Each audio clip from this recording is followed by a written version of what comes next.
sing kendangke Bu aku es. Yo, margine rahayu campur sari asik.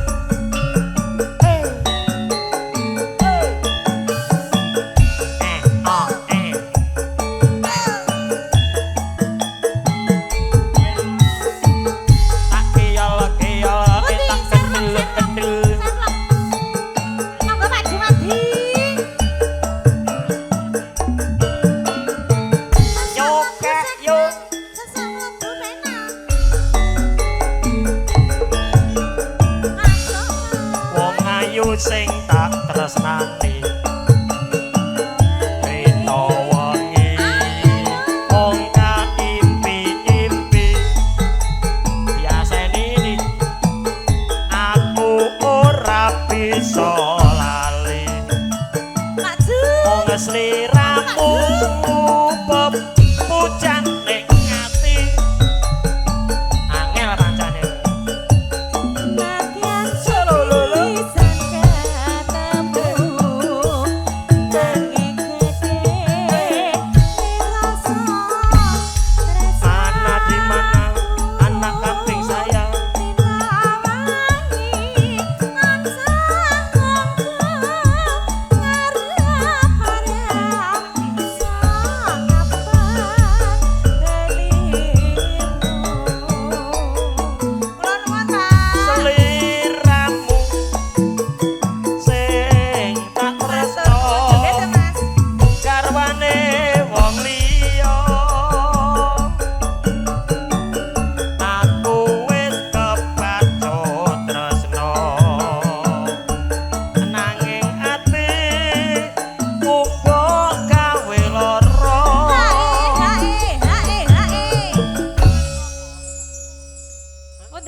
topi ini kok.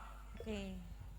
Ning apa sliramu teko ninggalku layangan putar di mana-mana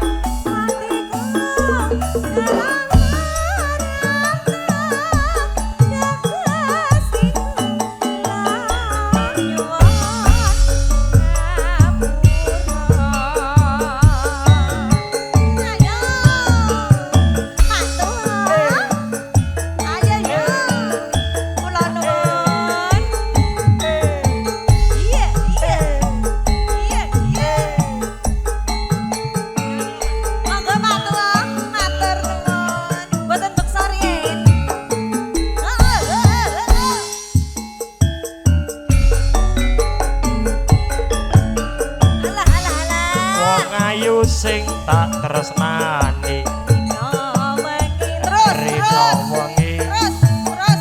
wong tak impi-impi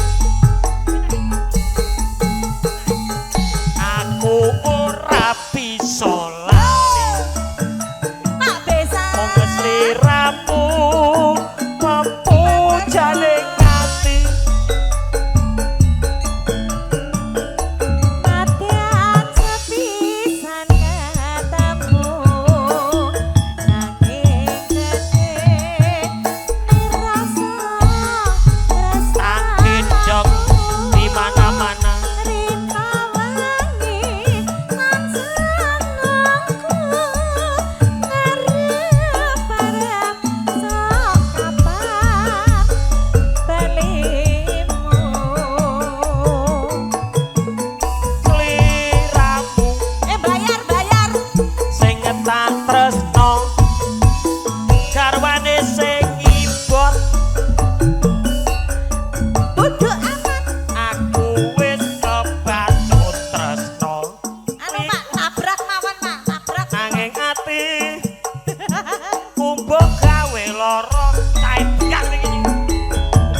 bojo Raiman. Mobil sak mono kok nabrak lho. Lan jenengan ki yo petakilan tekan kono barang lho. Aku njaluk es. Apa yo nggawa duit jenengan ki? Ora utang. Ya ilah. Mas wis bayar urung? Urung. Gusti Allah, aja ngisin-ngisin ke aku to, Mas. Mas ngono kok dadak ngemis barang lho ya Allah. Yo, aku kan jujur Mas, aku njaluk es. Jaluk modalmu kuwi. Yo aku bayar ini bojo ditekake kowe terus. Ana bayar sik. Jul 100. 50 didol 100 edan iki mobil. Bayar kono lho, Mas. Yongko. Sakno. Engko ya, Mas. Sing penting kelapa muda ijo apa kayak aneka rasa. Ya. Rasane Ya. piye? Nyos. Ada rasa perawan, ono rasa rasane apa? Ya Allah Gusti. Hei. Mana? Loko. Ngombe esok delokok. Lah muni kok. Ayo lepoke ni.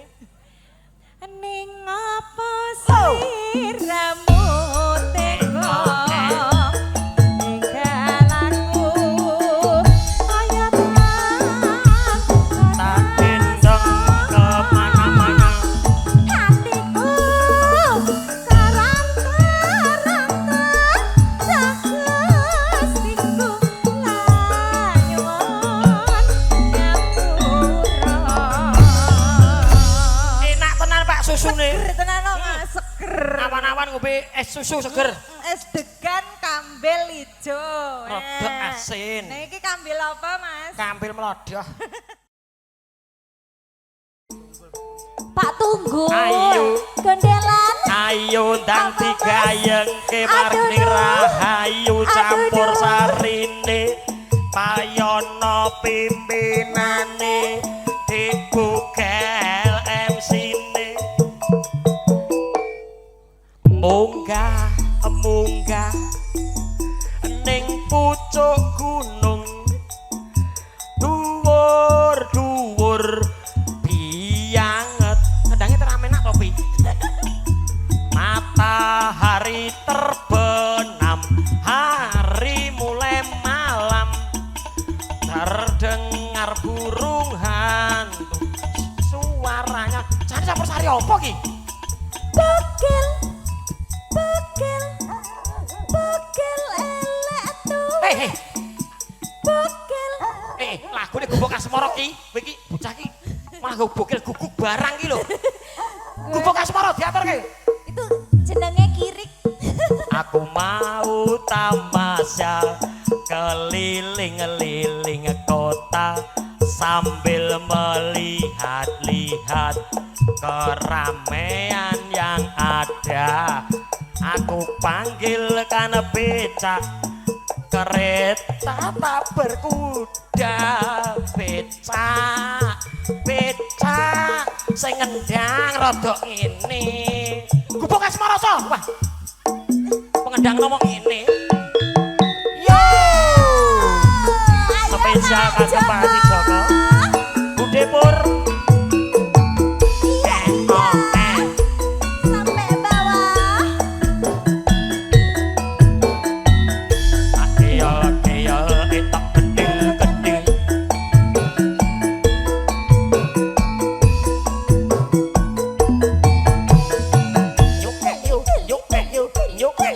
Yuk masuk deh lulu Dengar aku kelingan Kumpul kae Biyen tak doleren Ning cagak kebak tulisan Warna abang Tondo isip tegan Mana di mana anak kambing sayang Lulu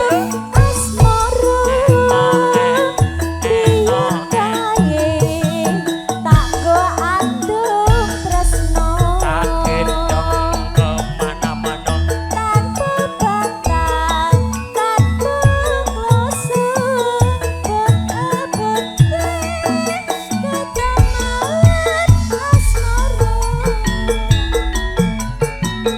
Kumpul kae nyimpen wati Wiwit biyen tumeka saiki masyaallah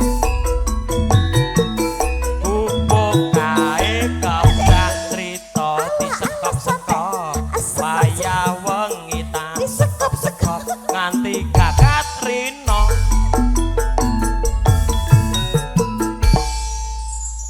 pripun Pak Haji Joko saya toh terus Terus berarti lanjut iki. Wah, pokoknya nek ijo ini. giliramu Jatuh catetan kok cangkemmu. Apa? Catetan. Aku ngomong catetan mau Oh, ya. cangkemmu ngono kok. Aku ngomong catetan. Catetan dudu cangkemmu. Catetan ngono kok cangkemmu. Hei, Catetan sajroning ati. Dan luntur saya marah ati. Aku kowe dadi Wera mikir tabrak. Mapan. Ning kubuk asmara. Monggo Pak Haji Joko. Spesial Pak Haji Joko. Pak Sumati. Ayo deh jogetnya aja ditahan.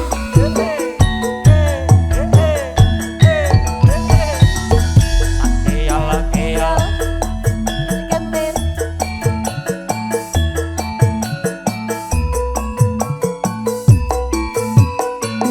Sik. Karang jati bergoyang. Liwat aku kelingan. Bukah Gubuk kae biyen tak goleren. yo. Ning cekak dapat tulisan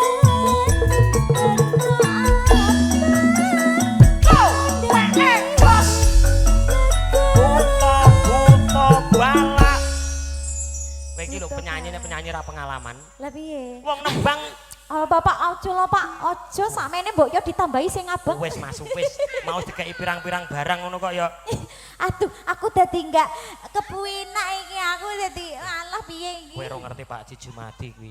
Napa? Kowe engko nek sing Orang terkaya di Semanan. ora Pak, Bu Hajine nek pun kondur wah. Waduh, Bu Hajinya ya. Ben ning kono tak 5 yuta. Walah.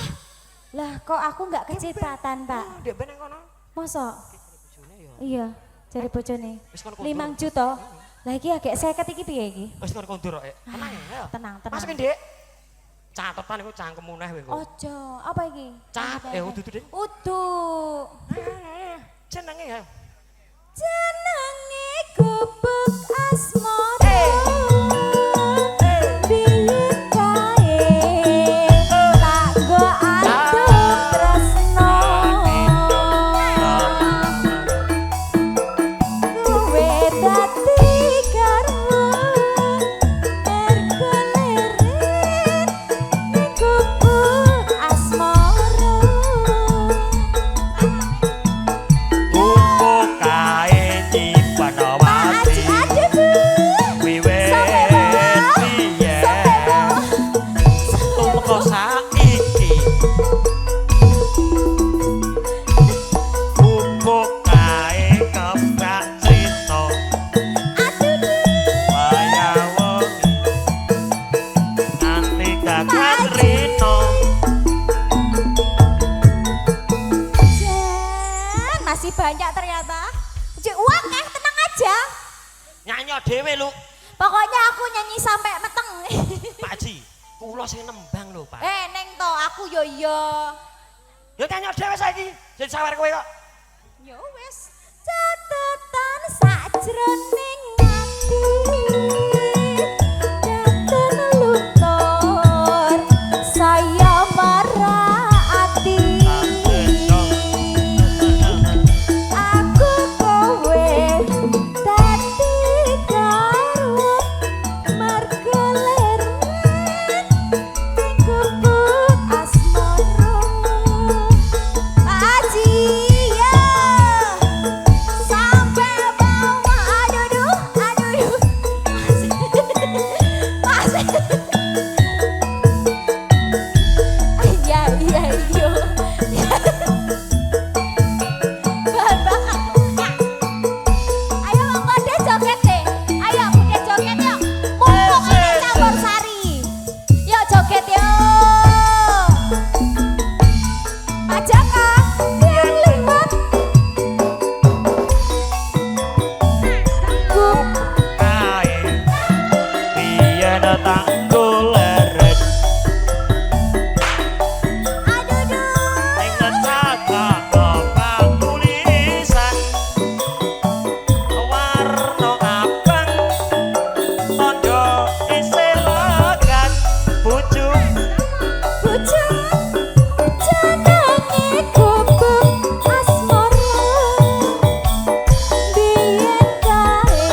Ning Rahayu campur sarine wong Indonesia.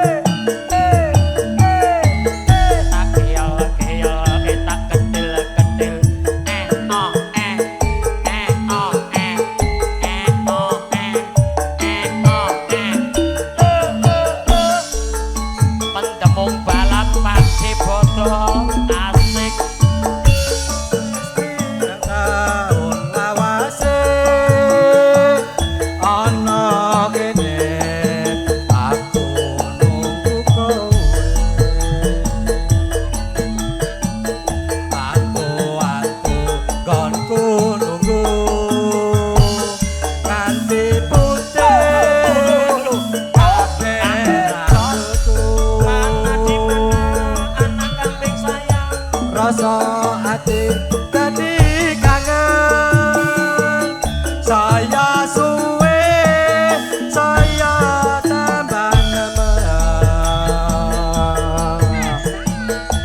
ngalor ngidul dadi bingung udang kangen ra iso dibendung.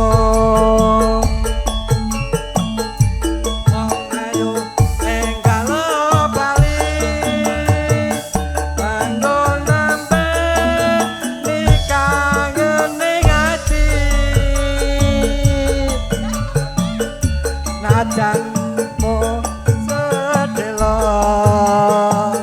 ati lega iso anton tombo. Aku goleki catatan kok gak ono iki. Mas Hengki, lha iki nak nang omah kepiye iki? Lah iya, aku kakean anu Iki nek kon apa? latihan iki malah ngaji kok. Aku kakean tutorial ya, Mas. Iki nek kon latihan Ngene malah kon anu ngaji. njaluk jatah. Iya. Lah ya golek ono Gil. Preng kuning. Nganti kagawa ing mimpi kawan-kawan diramu wis teko jroning ati dadi gelo tak enteni diramu ono.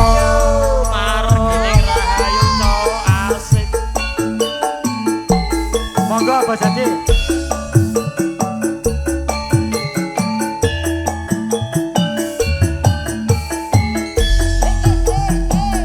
Ya.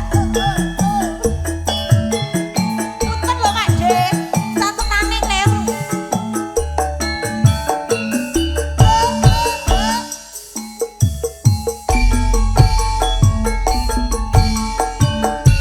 Wis pirang taun lawase ana kene ngenteni tekane antu-antu konku nunggu nganti putih kabeh rambutku.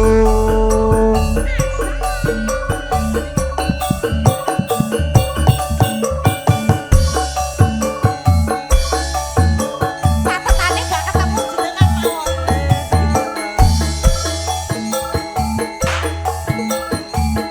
Kalor ngidul dadi bingung undang kangen tak iso dibendung wong ayu ing kalor bali kanggo nambah dikangeni ati Najan mung sedelo ati lega iso antuk tombo. Hae. Oh monggo Kang Soleh nggo. Kandhane iki catetane wis nganu kok Pakde, kena banjir. Berarti Dadi jatahe kaya- sak lembar ilang. Lah iya, lakno apa kena anu bong-bongan grogol pas kae to. Nganti kagawa ing mimpi kawan-kawan sliramu wis teko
ta? Iyalah. Ditarik no. Ditarik piye? Mlebu YouTube barang kok ya. Lah dhek YouTube ya beda. Nah. Umpama takon delono Gusti engkang nentokake muga aku kang tinggal antuk pinayung saking yang widi Margine Rahayu.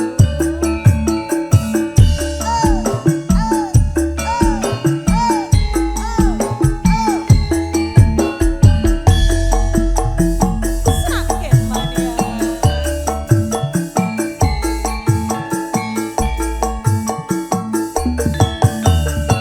Sesama bu sadang, sesama bu penak. Masuk. kelingan ati kang osno menyang endi tuntumu wong ayu aku kapeksa kelangan ati iki rumangsa rinode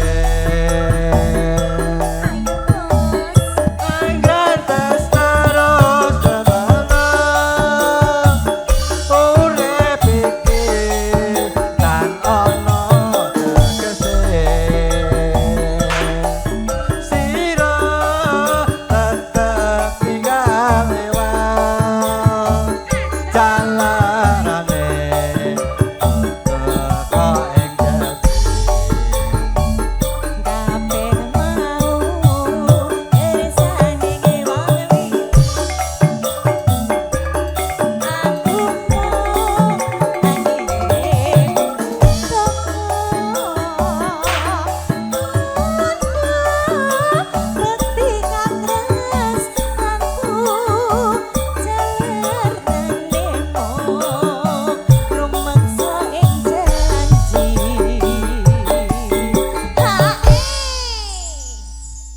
Pripun Pak D Gepeng? Niki ditutup jenengan. umpama